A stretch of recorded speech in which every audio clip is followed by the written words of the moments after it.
ఆంధ్రప్రదేశ్ రాజకీయాల్లో కీలక పరిణామాలు చోటు చేసుకుంటూ ఉన్నాయి. ఆంధ్రప్రదేశ్లో కూటమి ప్రభుత్వం కొలువుదీరి 7 నెలలు పూర్తయింది.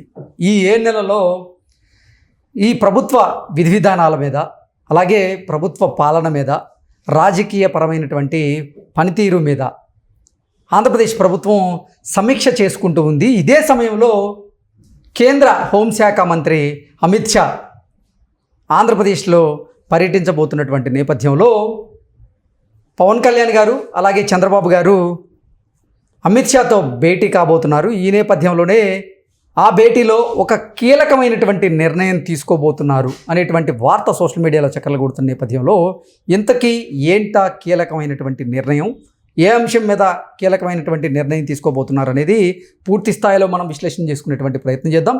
ప్రస్తుతం మనతో పాటు ఉన్నారు ప్రముఖ రాజకీయ విశ్లేషకులు, ప్రముఖ సీనియర్ జర్నలిస్ట్ దుర్గా భట్లమణి గారు. వారితో మాట్లాడదాం. దుర్గా నమస్తే అండి. నమస్తే అండి.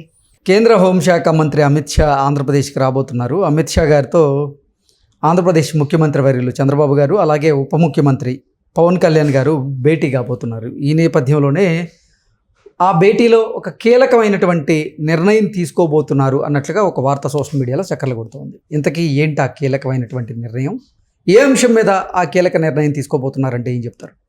మొన్న 8వ తారీఖు మోదీ గారు వచ్చి వెళ్ళారు. భారీ బహిరంగ సభ జరిగింది, రోడ్ షో జరిగింది.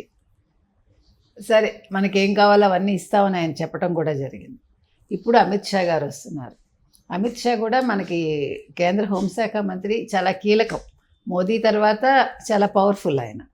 అటువంటి అమిత్ షా రావడం అనేది ఇవాళ సాయంకాలం వస్తారు. ఆయన వచ్చాక ఉండవల్లికి వెళ్తారు, ఎవరిది చంద్రబాబు గారి నివాసానికి. అక్కడికి ఉప ముఖ్యమంత్రి పవన్ కళ్యాణ్ వస్తారు. అఫ్కోర్స్ లోకేష్ కూడా రావచ్చు. అక్కడ చర్చలు జరుగుతాయి. ఏం చర్చలు జరుగుతాయి? వీళ్ళు అంటే ఇవాళ రాత్రి భోజనాలు అంటే విందు అక్కడ ఏర్పాటు చేశారు చంద్రబాబు నాయుడు గారు. కేంద్ర హోంమంత్రి వచ్చి చంద్రబాబు నాయుడు అంటే ముఖ్యమంత్రి ఇంట్లో విందు చేస్తున్నారంటే చిన్న విషయం కాదు. చాలా కీలకమైన అంశాలే చర్చిస్తారు వాళ్ళు తప్పకుండా. ఏ అంశాలు చర్చించే అవకాశం ఉంది? ఏ అంశాలు అంటే ఇప్పుడు అమరావతి పూర్తవ్వాలి, పోలవరం పూర్తవ్వాలి. నిన్న మనకి విశాఖ ఉక్కుకి ఏకంగా 11,500 కోట్లు ఇచ్చారు. దాని మీద పురంధేశ్వరి గారు కూడా సంతృప్తి వ్యక్తం చేశారు. ఇవాళ కృతజ్ఞతలు కూడా చెప్పుకున్నారు ఆవిడ. మరి పురంధేశ్వరి గారు కూడా వచ్చి జాయిన్ అవుతారా మనకు తెలియదు. సరే, హోంమంత్రి అనిత గారు ఎలాగో ఉంటారు అక్కడ, ఎందుకంటే ఈయన కేంద్ర హోంశాఖ మంత్రి కాబట్టి. చాలా అంశాలు వస్తాయండి. ఇప్పుడు రాష్ట్రాన్ని ఎలాగ అభివృద్ధి పదంలోకి నడిపించాలి, రాష్ట్రంలో ఉండే పెండింగ్ ప్రాజెక్టులు కావచ్చు, పెండింగ్ అంశాలు ఏవైతే ఉన్నాయో ముఖ్యంగా నిధులతోటి ముడిపడి ఉంటాయి అన్నీ, ఏది ముగించాలన్నా కూడా. సో నిధులు అంటే ఇప్పుడు రాష్ట్ర ప్రభుత్వం ఒక్కటి నిధులు సమకూర్చుకునే స్థితి లేదు. గత 5 ఏళ్లలో జరిగిన విధ్వంసం అందరికీ తెలుసు. ఇప్పుడు ఒక్కొక్కటి సరి చేసుకుంటూ వస్తూ ఉంటే మనకి ఇప్పుడు చాలా పెట్టుబడులు అయితే వస్తున్నాయి. అయితే ఇక్కడ ఇంకొక అంశం ఉందండి. ఇప్పుడు పెట్టుబడులు పక్క వస్తున్నా కూడా చాలా మందిలో ఇంకా అనుమానం పోవట్లే. మనం వచ్చి పెడితే నెక్స్ట్ ఈ గవర్నమెంట్ ఉండకపోతే ఏంటి అనే సందేహం కూడా ఉంది. దానికి ఒక పులి స్టాప్ పెట్టాలి. అంటే బీజేపీతో వీళ్ళు కలిసి ఉన్నారు కాబట్టి కూటమిలో, దాని మీద కూడా మాట్లాడాల్సిన అవసరం బీజేపీకి కూడా ఉంది. నెక్స్ట్ వైసీపీ వచ్చే అవకాశం లేదు, ఖచ్చితంగా కూటమే వస్తుంది అని ఒక ప్రకటన చేస్తే బాగుంటుంది. ఎందుకంటే ఇది పెట్టుబడులు పెట్టేవాడు ఆలోచిస్తాడు న్యాచురల్గా. పారిశ్రామికవేత్తలు అన్న వాళ్ళు ఒక లాభం కోసం వస్తారు, లాభంతో పాటు రాష్ట్ర అభివృద్ధికి కూడా వాళ్ళు దోహదపడతారు. కాబట్టి వాళ్ళు ఖచ్చితంగా వాళ్ళకు ఒక భరోసా ఇవ్వాలి. ఇవ్వాల్సిన బాధ్యత కేంద్రాన్ని కూడా. అంటే కేంద్రం అని ఎందుకు అంటున్నాం అంటే ఇవాళ కూటమిలో వాళ్ళు కూడా కలిసి ఉన్నారు కాబట్టి ఖచ్చితంగా వాళ్ళ బాధ్యత ఉంటుంది. అది ఆ విషయంలో అమిత్ షా గారు కూడా ఇవాళ ఒక కీలక ప్రకటన చేస్తే బాగుంటుంది. ఇంకొకటి ఏంటంటే ఇప్పుడు పవన్ కళ్యాణ్ ఈరోజు చాలా ఇంపార్టెంట్ అయ్యాడు. ఆయన కూడా అంటే జనసేన అధినేతగా పక్కన పెడితే అసలు ఈరోజు ఈ కూటమి ఏర్పడడానికి కావచ్చు, తర్వాత ఎన్నికల విజయంలో అతని పార్ట్ కూడా ఉంది ఒకటి. 2 బీజేపీని ఆయన చాలా దగ్గరగా ఉండి వాళ్ళతో పాటు కలిసి వాళ్ళను ఒప్పించి, డెఫినెట్గా అతని పాత్ర లేకుండా ఇవాళ తెలుగుదేశం బీజేపీ కలవలేదు కదా. కాబట్టి ఇవాళ అతను కూడా ఒక ముఖ్య నేత. మరి ఆయన ఏం పెడతాడు అంటే ఇప్పుడు గ్రామాలను ఏ రకంగా అనుసంధానం చేయాలి రాష్ట్ర అభివృద్ధిలో, అంటే గ్రామాల పాత్ర ఏంటి? ఆయన పంచాయతీ శాఖకు సంబంధించి పంచాయతీరాజ్ శాఖకు ఆయన అమాత్యుడు కాబట్టి మరి ఆయన ఏం అడుగుతాడు కేంద్రాన్ని? ఏ రకంగా నిధులు అడుగుతాడు. తర్వాత ఇప్పుడు చాలా మనకి రైల్వే జోన్కి సంబంధించి ఉంది, ఉద్దానం కిడ్నీ సమస్యలు ఎవరైతే బాధపడుతున్నారో దానికి సంబంధించి ఉంది. తర్వాత ముఖ్యంగా రక్షిత నీరు, ఈ త్రాగునీరు దానికి సంబంధించి ఇవన్నీ కూడా కేంద్రం సహాయం కావాలి ఖచ్చితంగా. అంటే వెనకబడిన జిల్లాల అభివృద్ధి ముఖ్యం. అట్ ద సేమ్ టైం ట్రైబల్స్కి సంబంధించి అంటే అంశాలు తీసుకుంటే చాలా ఉంటాయి. అయితే ప్రాముఖ్యత వేటికి ఇస్తారు, ఏ రకంగా ఇస్తారు, అసలు నిధులు ఎలా కేటాయిస్తారు. ఇప్పుడు నిధులు ఇవాళ ఆయన ఏం ప్రకటించరు, కానీ ఈ అంశాలు దృష్టిలో పెట్టుకుని వెళ్ళి ఆయా శాఖలతో చర్చించాక వాళ్ళు ఏ రకంగా నిధులు ఇస్తారు అనేది ఒకటి. వీటన్నిటినీ మించి మనం ముఖ్యంగా చెప్పుకోవాల్సింది, మనం నిన్న మాట్లాడుకున్నది, చిరంజీవికి ఉపరాష్ట్రపతి పదవి ఇస్తారా. అంటే చిరంజీవిని ఈరోజు ఎందుకు మళ్ళా మనం తీసుకొస్తున్నాం తెర మీద కంటే, ఇప్పుడు రేపొద్దున వాళ్ళకి ఎన్నికలు వస్తాయి, చిరంజీవి కీలకం అవుతాడు. 2 తెలుగు రాష్ట్రాల్లోనూ ఇప్పుడు కాపు ఓటు అనేది తక్కువ లేదు, కాపు ఓట్లు చాలా కీలకం.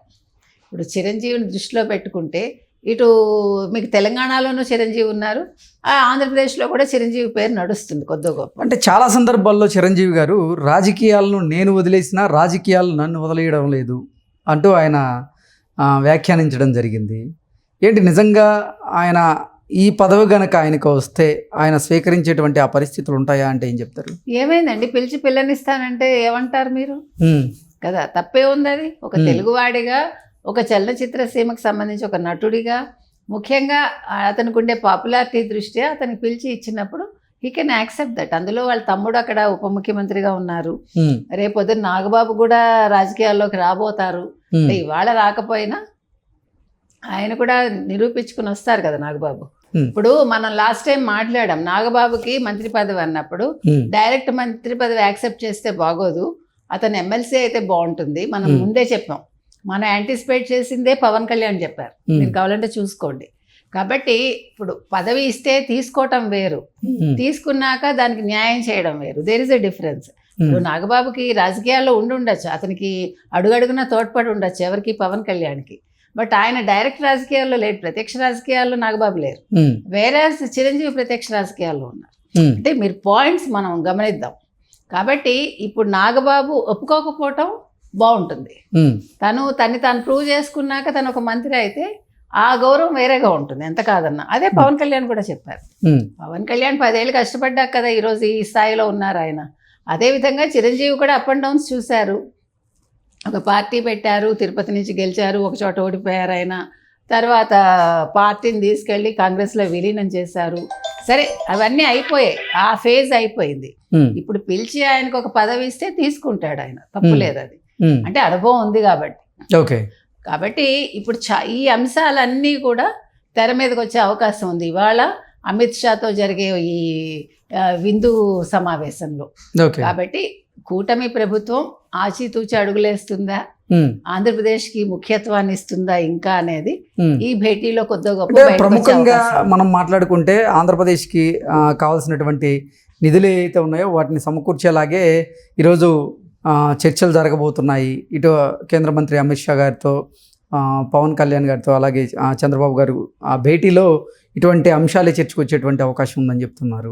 మరి ఈ నేపథ్యంలో అంటే విశాఖ ఆల్రెడీ 11,500 కోట్లు ఇచ్చారు. ఇప్పుడు అమరావతికి సంబంధించినటువంటి రాజధాని నిర్మాణానికి కూడా కొంత ప్యాకేజీ ఇచ్చేటువంటి అవకాశం ఉందంటూ కొన్ని వార్తలు వస్తున్నాయి. ఖచ్చితంగా ఇవ్వాలండి, ఎందుకంటే మీకు గుర్తుంటే 2014లో అది ఎప్పుడైతే ఆ రోజు మోదీ గారు వచ్చారో, మోదీ గారు వచ్చినప్పుడు ఆయన హామీ ఇచ్చారు మనకి ఆంధ్రప్రదేశ్కి. కాబట్టి వాళ్ళ హామీలు నెరవేర్చాల్సిన అవసరం ఎంతైనా ఉంది. ముఖ్యంగా వాళ్ళకి ఈరోజు తెలుగుదేశంతో, అంటే తెలుగుదేశం కూటమితోటి చాలా అవసరం ఉంది వాళ్ళకి. ఎంపీలు నెంబర్ 1 మనమే కాబట్టి, తెలుగు వాళ్ళదే కాబట్టి హవా. వాళ్ళు ఆ రకంగా కూడా వాళ్ళు ప్రాముఖ్యత ఇవ్వాలి, కూటమిలో ఉన్నందుకు ఇవ్వాలి, అన్ని రకాలుగా వాళ్ళ భవిష్యత్తు కోసం వాళ్ళు ఆలోచించుకుని ఈరోజు ఆంధ్రప్రదేశ్కి ఏం కావాలో అవన్నీ ఇవ్వాల్సిన బాధ్యత ఖచ్చితంగా బీజేపీ మీద ఉంది. ఓకే అండి, థ్యాంక్ యూ సో మచ్.